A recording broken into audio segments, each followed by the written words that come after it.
Okay, hopefully this is going to work better than the other videos that I have been doing for you. We'll just try and get it directly from the classroom.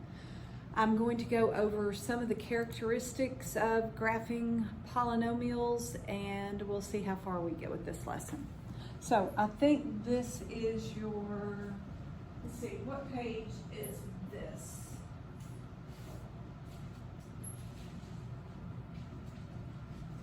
This is your page 5, and so when you see this, a polynomial function is a function of this form, and it has all of this information.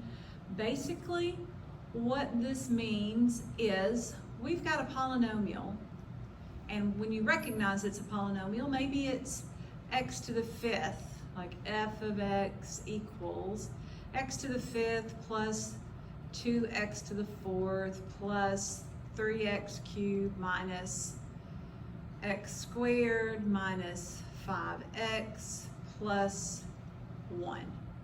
Maybe that is our polynomial. Then it goes on here to say the coefficients, that's what all of these in front are. Like the coefficient of this one is 1, of this one is 2, 3, 1, it's a -1, -5, and then this would be the constant of 1. They're all real numbers. A does not ever equal 0, and n is a positive integer. This is my n up here, the exponent. There are never negative exponents in our polynomial. A to the n, the very first one, is called the leading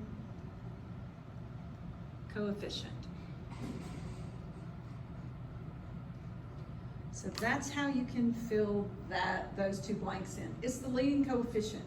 You always need to put this in standard form so that the highest degree exponent is to the left. It's the one leading, and it always goes down in decreasing order.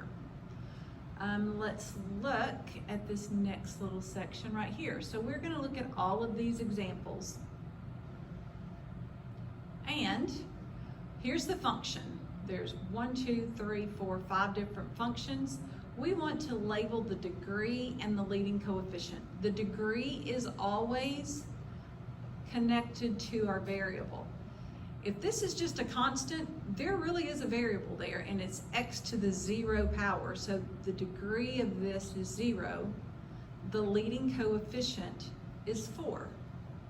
Because remember, anything raised to the 0 power is 1. So our degree is always going to be found, the degree of the polynomial will always be found with the leading term. That's why you put it in standard form. So this is a 1. What is my leading coefficient? -5. This degree is 2, and my leading coefficient is 12. Third degree, -1. Fourth degree, -3. Fifth degree, and my leading coefficient is 9. That's how we determine our degree, is by that leading coefficient's exponent. If we had to do some graphing of parent functions, now in this class, you can always use a graphing calculator, but our parent functions, y equals x and y equals x squared, y'all have done that before in iMath 1, iMath 2. I'm not sure how far you've gone, like if you've done a cubic, if you've done a quartic. Let's graph these as a parent function. They're all going to be positive. Parent function is where it always starts. We can always translate, reflect anything from that point. The thing about parent functions of any polynomial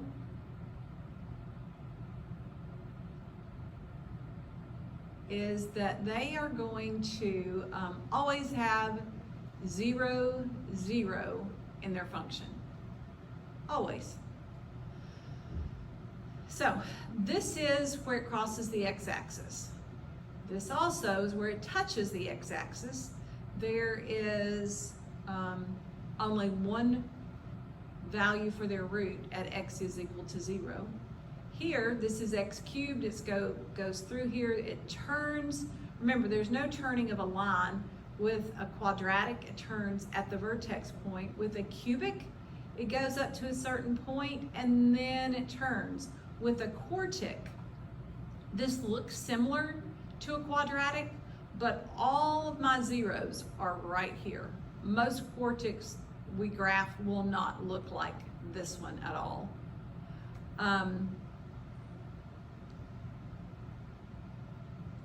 Okay, let's go on to the next section, which deals with turning points. Most of the time, the higher order polynomials that we deal with will look very similar to this. Like this is a cubic. How did I know it was a cubic? It's because a cubic has a third degree exponent. There are 3 roots right there. And it goes directly across. Here are my turning points. There and there. So now let's look at what this says. The point at which a polynomial function switches direction. So here's our polynomial, and it's increasing, doesn't quit increasing at my 0. It continues on until it gets to this point, and then it turns. It's neither increasing nor decreasing there, but it turns and then the function starts decreasing. And then it turns and the function starts increasing.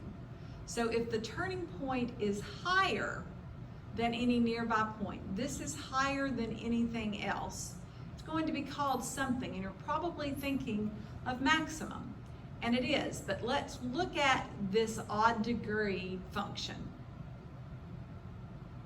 Let me do a pause right here, and let me tell you something. For those of you that have not been in class with me. Okay, so we are going to have odd degree and even degree functions. And an odd degree means 3, 5, 7, 9, which means it's always going to have a shape of either this or this. This is where the characteristics of polynomials come into play. So if it is an odd function, this one, is this positive or negative? Well, think about that. What about a line? What does it do? If it's positive, it starts in this quadrant and goes up straight, and that gives me a positive slope. Think of the same thing with a cubic or with the 5th degree. It's going to start down here. It's going to start here and go up, whatever it might do. That is not necessarily a 3rd degree, but it is a function that is going to be a positive odd degree. If it were an even function, that means my end behavior, the way that my function ends, because look, one's going down, one's going up of an odd. If it is an even function, like even degree function, 2, 4, 6, 8, quadratic, quartic, whatever comes after 6, it's either going to both end up or both end down. So put that in your notes. If it's an odd function, your end behavior ends in opposite directions.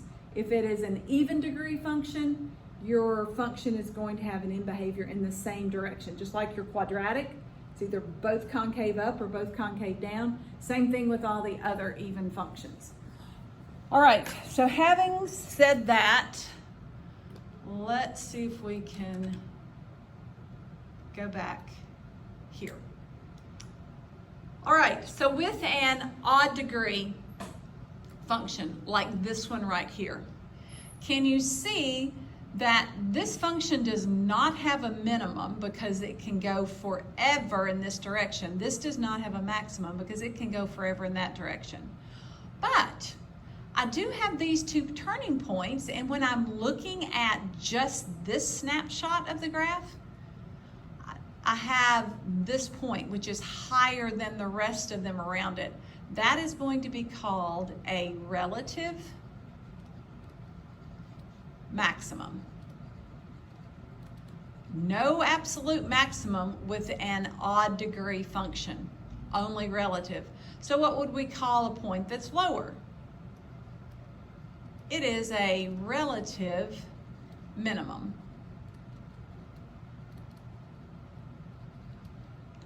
And these are called extrema. You may see that sometime. I just want to make sure you know what it is. It's when there are relative points, or relative max or relative min. Turning points define where the function is increasing or decreasing. So let me erase these points and we'll talk briefly about increasing and decreasing right now. Okay, this function is increasing from negative infinity all the way to that turning point. So we are going to say it increases from negative infinity. It doesn't stop increasing there. It stops increasing about here. And then can you see that it starts increasing again here? Well, what happens in between that interval? The function is going down between this turning point and this turning point. So at that interval right there, it is decreasing. If you were to graph this function, put this in your calculator. X cubed minus 6x squared plus 7x plus 2. And the next time I will try to have a Desmos pulled up, but I don't have that up right now. Okay, x cubed. Put it in my graph. Okay, x cubed minus 6x squared plus 7x plus 2, and then graph it.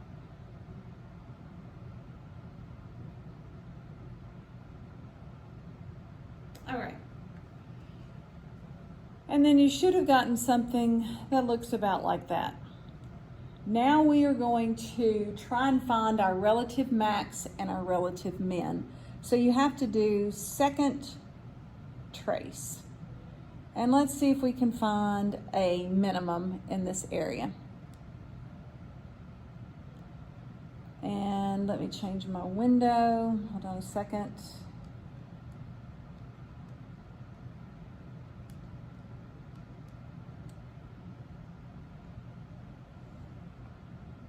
Okay, let's do second trace. And I want to find my minimum. It's asking you left bound, and you want to get close to, right now my cursor is up here. I need to move it so that it is on the left side of where I'm estimating my minimum to be. And you want to get as close as you can to that. So I'm going to hit enter. And then it asks me the question, are you on the right bound side? So I need to go just a little bit to the right. It might be too far. And I'm going to enter that. And then it says, hey, do you want me to guess what that point is? Sure, guess. And then it will give me, and there's my point of my minimum, 3.3 and negative 4.3. So let's put that in. Relative minimum.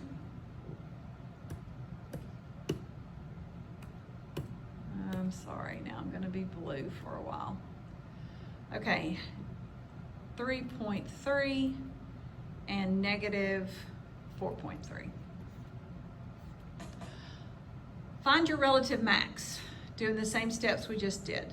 Second trace, do max, and then it's asking you for the left bound, so go to the left of that as close as you can, and then enter, go to the right, close as you can, enter, enter. And it looks like my maximum value is 0.7 and 4.3. 0.7 and 4.3. These turning points tell me what my increasing and decreasing intervals are. So it's doing something, I don't know, the graph is doing something like this, coming up, going back down, and coming up. If I had to look at where is my function increasing, it increases. I'm going to do red for increasing. It increases from negative infinity. Remember, it doesn't stop here.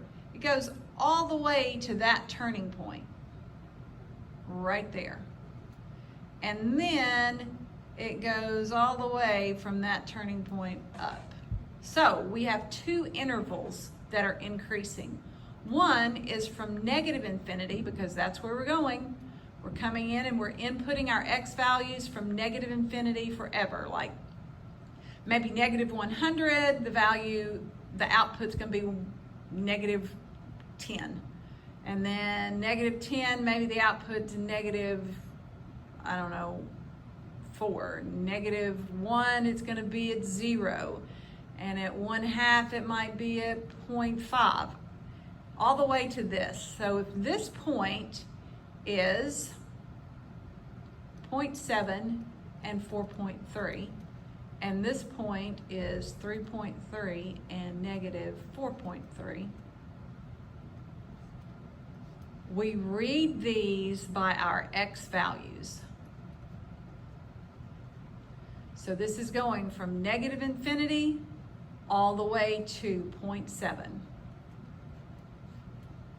But we have another one that goes from 3.3 all the way to infinity. And these are always soft brackets because we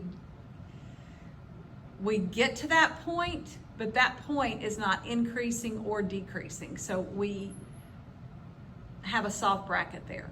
Because there are two of these, we have to put this union symbol in between. That's how we read that.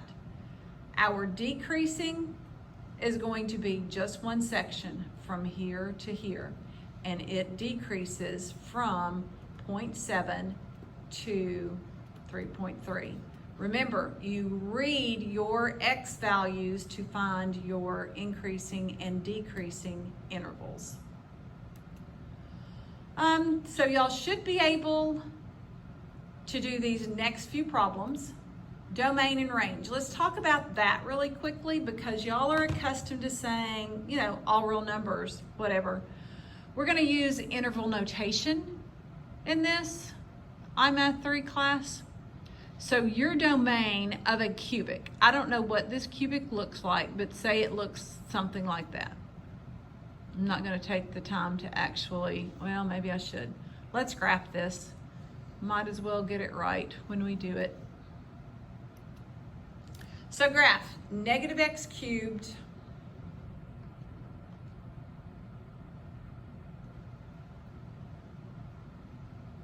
negative x cubed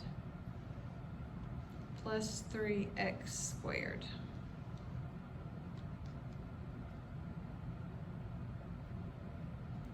Okay. Have point here. You can go to second graph and find your points. 1, 2, 3 here. What's my turning points? Let's find that.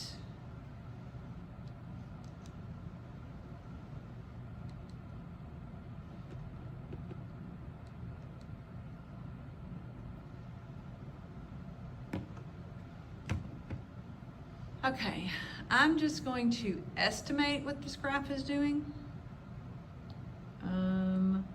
1, 2, 1, 2, 3, 4 maybe.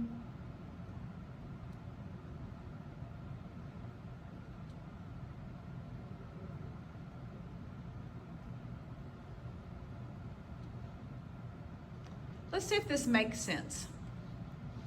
It is a negative in front of this, and that way that tells me it is obviously cubic, 3 zeros, and it is going in the negative direction. If I had to look in my calculator at my zeros,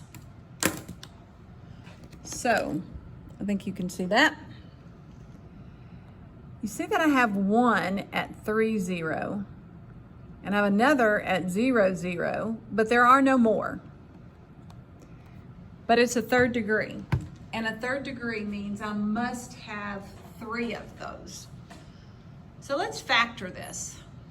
If I were to factor out a negative x,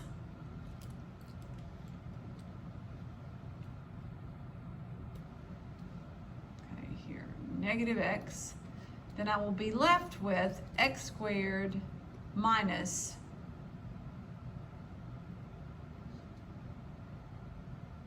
let's factor out an x squared. That's what I should have thought of.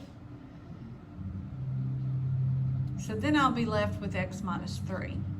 Remember, we set those equal to 0. So that would be negative x squared equals 0. So x squared equals 0, and x minus 3 equals 0. So I have 3 as my root, and then I have 0 as my root. But look how many zeros I have there. I have 2.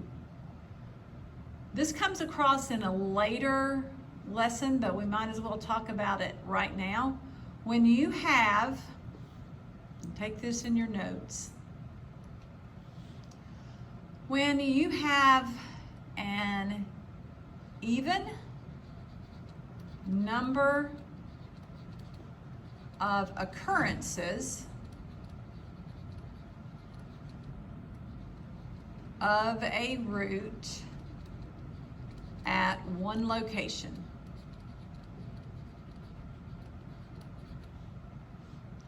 then the function, the graph, whatever you want to call it, bounces at that root. Bounces meaning it does not cross the x-axis. That's if you have an even. If you have an odd number of occurrences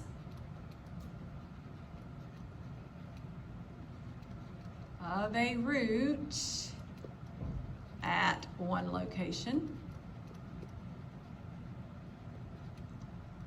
then the function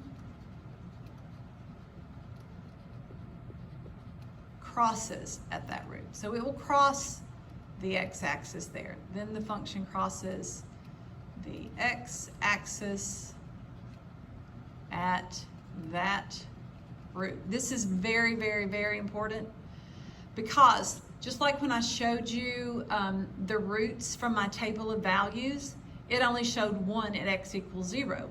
So you have to be astute enough to know, there are 2 here. How did I find that to show you the first time? I found it by actually factoring out the x squared. So when I just look at this, if this was the only thing I was given, I would be able to see, oh, it's a third degree function. I only see 2 crossings of the x-axis here. That's because it's bouncing here. Anytime it does that, you can consider there's an even number of roots there. Okay, let's look at our domain. Are there any restrictions on my x values that I can input? Answer is no. I can put in all of them. So that means I'm going from negative infinity to infinity. It's a soft bracket because I never reach either of those. And my range is the same thing because these are the ones, anytime it's an odd function, there's no absolute max or absolute min. So this function goes on forever in both directions. So it also goes from negative infinity to infinity. I have a relative max. I am pretty sure this is 0.24. That's where I have my relative max. It's a point, list it just like a coordinate point. You could have more than one relative max or min. So keep that in mind. This is my relative min, which is at 0, 0. Okay, this might be new for you. As x approaches infinity, so we are only looking for your end behavior. You're just looking at where is my function ending? Well, it ends wherever the ending arrows are. So as x approaches infinity, if we are putting in our x's going towards infinity, what is my function doing? What are my y's doing? They are decreasing. So that is approaching negative infinity. Then let's look at this. It says as x approaches, that arrow means approaches. As x is going towards negative infinity, what are my y's doing? They are increasing, so it's approaching infinity. Okay, let's do our increasing interval. Well, this function is decreasing on both ends. The only place it's increasing is from here to here. Some people want to read your y values. Yes, your y values are increasing, but what x's are you putting in to cause that increase? And that's what you're thinking of. And then our decreasing is from here to infinity and there to infinity. So our increasing intervals are from 0 to 2, right here. Our decreasing intervals come from negative infinity. You always start with the lower number first, all the way up to 0. Both of these are soft brackets. Union. And the reason we have to have the union there is because there are 2 of these. So it's going to be in union with, the next one starts at 2 and it goes to infinity. The great thing about these, you find these from your turning points. These determine these. All right, let's see what our next page is. There's more of that. I'm going to tell you right now, go to your packet, page 13, and mark it out because page 13 is exactly like page 7. Okay, let's look at page 8 to see if you know what to do with this. It says determine the sign of the leading coefficient, just meaning, is it positive, is it negative? The number of turning points, and the degree of the function. So I'm going to help you with these. When I look at this, end down, ends down. It's not concave up, it's concave down, so it is a negative. Turning points. Oh, I forgot to tell you this. Put this in your notes. The way that you know the degree from your turning points are 1 less than the degree.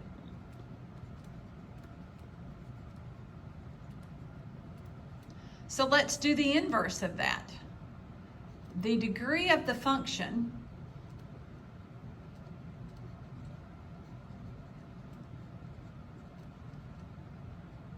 is 1 more than the turning points.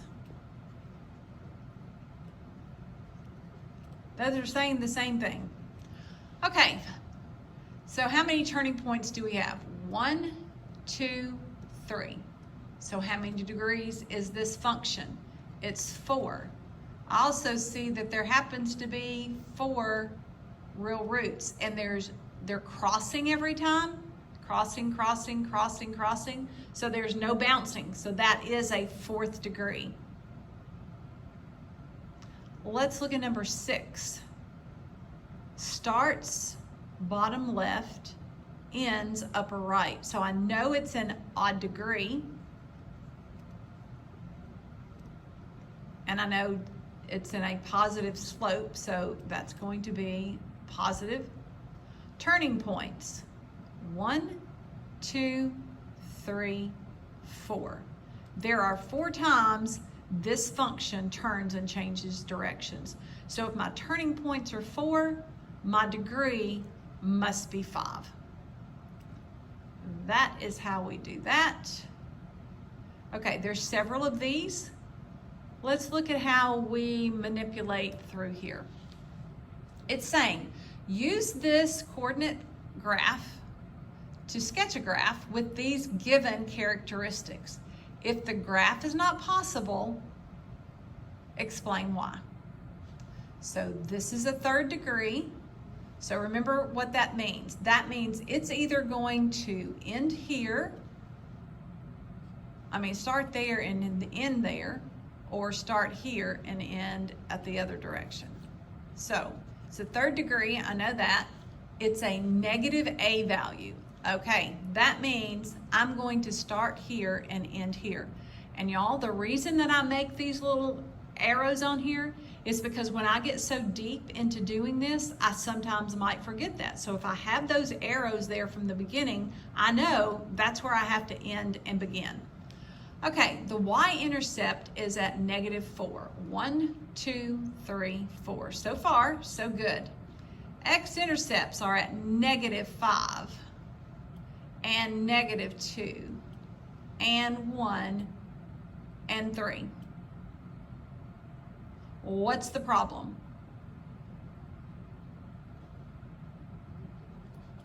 There's 4 roots, only 3rd degree. There should only be 3 roots. So, not possible.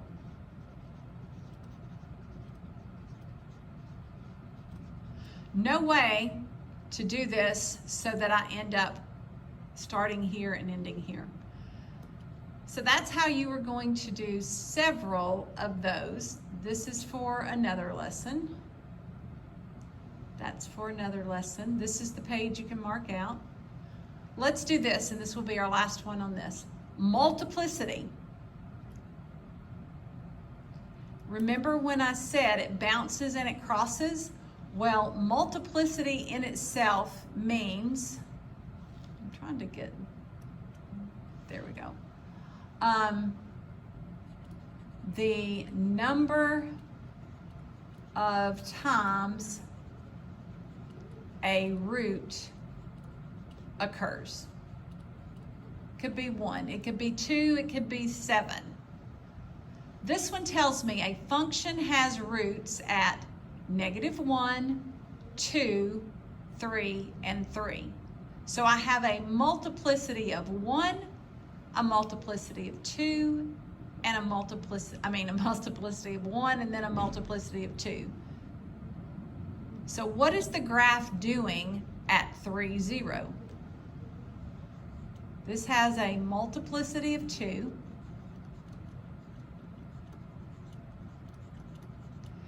Remember our notes? It is an even occurrence, so it bounces. What is it doing there? Bouncing on the x-axis, however you want to word that. What about here? We have roots at -1, -1, 4, 8, and -1. What is the graph doing at each of these? How many times does it occur at 4? Once. 8? Once. -1, it occurs 3 times. All of these are odd occurrences.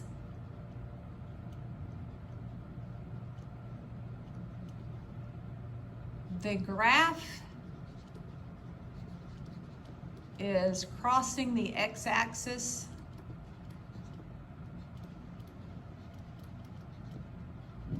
at all three roots. And let me kind of show you what that would look like. -1, and we'll say 4, and then 8 over here. We're going to, this is a positive function, so it starts here, 1, 2, 3, 4, 5, ends here because it's odd. I have a root, and a root. Well, what happens when there are 3 there? It's like it goes up and it crosses and it comes back over and it crosses back again. So it kind of actually flattens out there. 1, 2, 3. So crosses, goes up. Let's say it does whatever it does. I don't even know. So that's what, something like what my function would look like. Not exactly, but I wanted you to see what it does when it's like an odd number, like -1 at several of them. Okay. So what this wants you to do is find what your zeros are. This is already in factored form. This is not, so you need to factor it. I have a 0 at -5, and a 0 at 1, and a 0 at -2. So -5, 1, and -2. Multiplicity. How many zeros do I have at -5? That tells me I have 3. Because that really means x plus 5 times x plus 5 times x plus 5. I have 3 roots there. Just put them on that desk right there. Thank you. How many roots do I have at 1? There's a multiplicity of only 1. How many do I have at -2? 2. Again, that can be determined there. The effect. What does it do to my graph? What's happening at that root at -5? If there are 3 of them there, it's going to cross. It crosses the x-axis. What does it do here? At 1, it crosses. Again, because my multiplicity determines this. Odd crosses. Even, what happens? It bounces. So for this one, it is bouncing on the x-axis.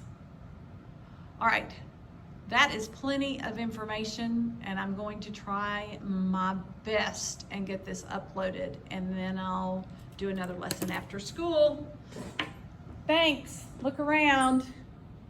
Here's your room. When you get back, look, we're all so socially distanced. Time for class.